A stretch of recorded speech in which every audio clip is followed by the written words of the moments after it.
ఆయన మీ ఛాలెంజ్. నేను ప్రస్తుతం అమరావతిలోని capital region development authority CRDA భవనం ఎదురుగా ఉన్నాను.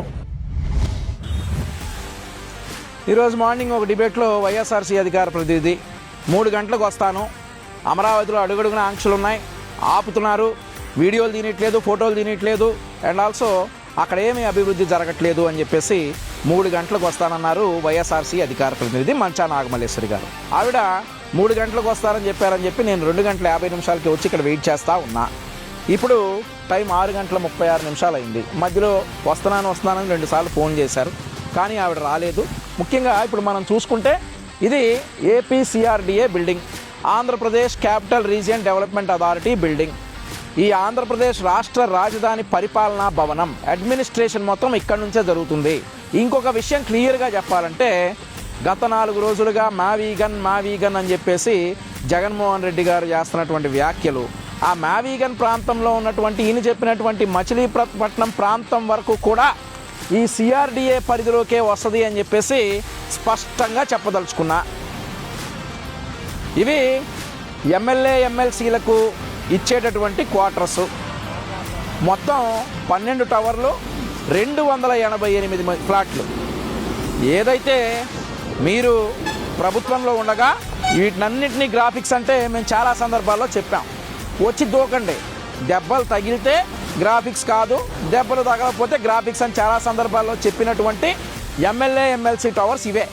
ఇప్పుడు మీరు 11 మంది గెలుచున్నారు కదా, మీ 11 మందికి కూడా ఇందులోనే క్వార్టర్స్ ఇస్తారు, మీ ఎమ్మెల్సీలకు కూడా ఇందులోనే ఇస్తారు.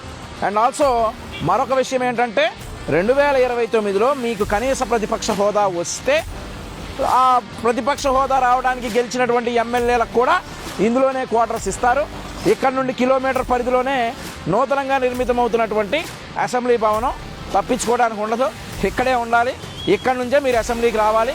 ఇకనైనా అలవాటు చేసుకొని ప్రజా సమస్యల మీద చర్చించడానికి అసెంబ్లీకి రావాలి. కాబట్టి ఇక్కడికి వచ్చి ఉండి మీ 11 మంది అసెంబ్లీకి రాండి. టైం అయితే 8 అవుతుంది, 5 గంటలు నేను ఇక్కడ ఉన్నా. మల్లేశ్వరి గారు ఛాలెంజ్ చేసి కూడా 12 గంటలు అవుతుంది. ఇప్పుడు మల్లేశ్వరి గారికి ఏం చెప్తా ఉన్నానంటే, ఛాలెంజ్లు చేయటం కాదమ్మా, ఛాలెంజ్లు ఎవడైనా చేస్తాడు, కానీ వాటికి మనం ప్రూవ్ చేసుకోగలమా లేదా అనేది ఒకసారి చూడండి. మీరు ఎక్కడో కూర్చొని అమరావతి మీద విష ప్రచారం చేయడానికి మీ నాయకుడు చెప్పాడని, అది కూడా మీ నాయకుడు 3 రాజధానులు అంటే 3 రాజధానులు, అమరావతి అంటే అమరావతి, మావీగన్ అంటే మావీగన్, అదే ఆంధ్రజ్యోతి రాధాకృష్ణ గారు కూడా చెప్పింది. సో అలా కాకుండా వాస్తవాలను ప్రజలకు చెప్పండి. మీతోటి ఇవాళ మీకు వాస్తవంగా ఇక్కడ ఏం జరుగుతుందో చూపించడానికి ఈరోజు మిమ్మల్ని రమ్మన్నాం. 5 గంటలు నేను ఇక్కడ వెయిట్ చేశాను, మీరు రాలేదు. సో ఇది జరుగుతుంది అమరావతిలో. లైట్ ఫేడ్ అయింది కాబట్టి ఇంకా నేను చాలా చూపించలేకపోతా ఉన్నా. మరొకసారి మీకు ఆఫర్ ఇస్తా ఉన్నా, మీరు ఎప్పుడైనా రండి, ఛాలెంజ్. అమరావతిలో జరుగుతున్నటువంటి అభివృద్ధిని నేను నాగమల్లేశ్వరి గారికే కాదు, వైఎస్ఆర్ కాంగ్రెస్ పార్టీ అధినేత జగన్మోహన్ రెడ్డి గారు వచ్చినా, ఆయన పార్టీ నుండి ఏ నాయకుడు వచ్చినా కానీ అమరావతిలో జరుగుతున్నటువంటి అభివృద్ధిని కళ్ళకు కట్టినట్లుగా లైవ్లో చూపించడానికి నేను సిద్ధం. ఈరోజు సాక్షి పేపర్ చూసా. సాక్షి పేపర్లో ఒక క్లిప్పింగ్ ఒక్కసారి మీరు కూడా చూడండి. చూశారు కదా, ఏంటంటే న్యాయ వ్యవస్థపై ప్రజల్లో విశ్వాసం పెంపొందించాలని నూతనంగా ఎన్నికైనటువంటి ఏపీ బార్ కౌన్సిల్ సభ్యులకు జగన్మోహన్ రెడ్డి గారు సూచించారట. ఏంది మళ్ళీ తప్పుగా చదివాను అనుకుంటారేమో, మళ్ళీ చదువుతాయనండి. న్యాయ వ్యవస్థపై ప్రజల్లో విశ్వాసం పెంపొందించాలట.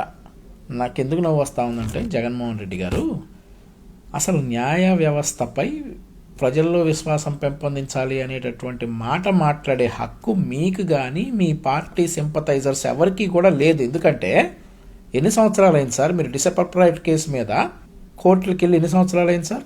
మీ మీద ప్రతి శుక్రవారం కోర్టుకు వచ్చి సంతకాలు పెట్టాలో, జడ్జి గారు కనపడాలో అనేటటువంటి ఒక నియమం ఉంది. మీరు ముఖ్యమంత్రి అయ్యే వరకు ఆ నియమం ఉండేది. ఆ తర్వాత అప్పుడప్పుడు మీరు వాయిదాలకు వెళ్ళాలి. అవన్నీ వెళ్ళి ఎన్ని సంవత్సరాలు అయింది సార్ జగన్మోహన్ రెడ్డి గారు? దాదాపుగా నాకు తెలిసి 2024కే 3600 పైగా కోర్టు వాయిదాలు ఎగ్గొట్టినటువంటి ప్రపంచ రికార్డు సృష్టించినటువంటి ముద్దాయి నిందితుడు మీరు. మీరా న్యాయ వ్యవస్థపై ప్రజల్లో విశ్వాసం పెంపొందించాలనే మాట మాట్లాడేది? కనీసం మీకు సిగ్గు లేకపోతే పక్క నుండి వాళ్ళకన్నా ఉండొద్దండి జగన్మోహన్ రెడ్డి గారు. ఆ తర్వాత నేను అదే చెప్పబోతా ఉన్నా. 4,000 వాయిదాలు ఎగ్గొట్టావు. ముఖ్యమంత్రిగా ఉండి నేను బిజీగా ఉన్నాను, సో నేను రాలేనని చెప్పారు, బాగానే ఉంది. మరి మీరు ముఖ్యమంత్రిగా దిగిపోయి 22 నెలలు అయింది కదా. 22 నెలల్లో ఒకసారి కోర్టుకెళ్ళి కోర్టుల్ని బెదిరించేటటువంటి ప్రయోగం ఒకటి చేశారు. ఏంటంటే అది ఆంధ్రప్రదేశ్ నుండి మీ వైఎస్ఆర్సీ కార్యకర్తలని వాళ్ళని వీళ్ళని బేగంపేట ఎయిర్పోర్ట్కి తీసుకెళ్ళి అక్కడ నుండి హల్చల్ చేసుకుంటా కోర్టుకు వెళ్తే నేను కోర్టుకు వస్తే ఇలా ఉంటుంది కాబట్టి నన్ను కోర్టుకు పిలవద్దు అని చెప్పి న్యాయ వ్యవస్థకి ఛాలెంజ్ చేసినటువంటి మీరా జగన్మోహన్ రెడ్డి గారు ఈరోజు న్యాయ వ్యవస్థపై ప్రజల్లో విశ్వాసం పెంపొందించమనేది. ఓకే సరే, ఆ విషయం తీసేద్దాం. జనపాముల శ్రీనివాసరావు అనుకుంటా అతని పేరు, గుర్తున్నాడా? కోడికత్తి శ్రీని అంటే గుర్తొస్తాడు, ఎందుకంటే అతని ఇంటి పేరుని కోడికత్తిగా మార్చేసినటువంటి ఘనులు మీరు. ఆ కోడికత్తి శ్రీని అనేటటువంటి వ్యక్తి మీ చేతి మీద చిన్న గాయం చేసినందుకు అతను 5 సంవత్సరాలు జైల్లో ఉన్నాడు. కేవలం ఒక 5 నిమిషాలు మీరు కోర్టుకు వచ్చేసి సాక్ష్యం చెప్తే ఆ దళిత యువకుడు, 25 సంవత్సరాల దళిత యువకుడు, ఆయన వయసులో 20% అయినటువంటి 5 సంవత్సరాలు జైల్లో మగ్గిపోయేవాడు కాదు. మీరు వచ్చి సాక్ష్యం చెప్పినట్లయితే న్యాయ వ్యవస్థ మీద గౌరవం ఉంచి, న్యాయ వ్యవస్థ మీద విశ్వాసం ఉంచి, ఆ విశ్వాసం లేక మీరు కోర్టుకు పోక, న్యాయ వ్యవస్థపై గౌరవం లేక మీరు కోర్టుకు పోక ఒక దళిత యువకుడిని 5 సంవత్సరాల పాటు జైల్లో మగ్గేలాగా చేసి ఈరోజు చేతులు ఇలా కట్టుకుని న్యాయ వ్యవస్థపై గౌరవం పెంపొందించాలి, విశ్వాసం పెంపొందించాలంటారా? సిగ్గులేదా?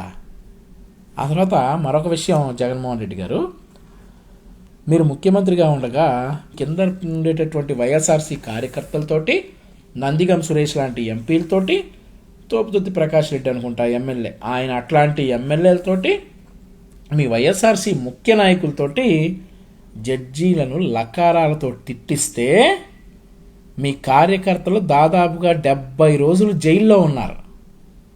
ఇక మీ పార్టీ వారా న్యాయ వ్యవస్థపై గౌరవాన్ని, విశ్వాసాన్ని ప్రజల్లో పెంపొందింపజేయండి అని చెప్పేసి సూచనలు ఇచ్చేది మీరా సూచనలు ఇచ్చేది. గుర్తుపెట్టుకోండి జగన్మోహన్ రెడ్డి గారు, ఈ రాష్ట్రంలో ఒక్క వైఎస్ఆర్సీ కార్యకర్త కానీ కాంగ్రెస్ పార్టీ అధినేత అయినటువంటి మీకు తప్ప ప్రతి ఒక్కరికి విశ్వాసం ఉంది. మీకు, మీ పార్టీ నాయకులకి, కార్యకర్తలకి న్యాయ వ్యవస్థ గురించి మాట్లాడే అర్హతే లేదు జగన్మోహన్ రెడ్డి గారు, గుర్తుపెట్టుకోండి. అందరికీ నమస్కారం.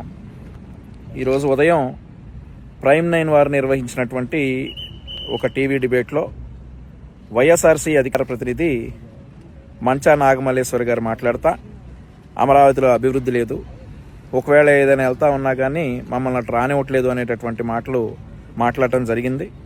అయితే ఆవిడ్ని నేను అమరావతికి ఆహ్వానించాను.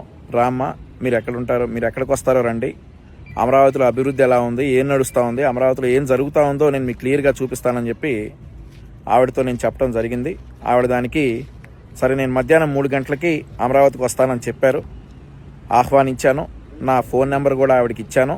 నేను ప్రస్తుతం అమరావతిలోని capital region development authority CRDA భవనం ఎదురుగా ఉన్నాను. మరి నాగమల్లేశ్వరి గారు వస్తే ఇక్కడ నుండి మొదలుకొని అమరావతిలో కూటమి ప్రభుత్వం ఏర్పడిన తర్వాత జరిగినటువంటి అభివృద్ధిని మొత్తం నాగమల్లేశ్వరి గారికి వివరించడానికి నేను సిద్ధంగా ఇక్కడ ఉన్నాను. Thank you.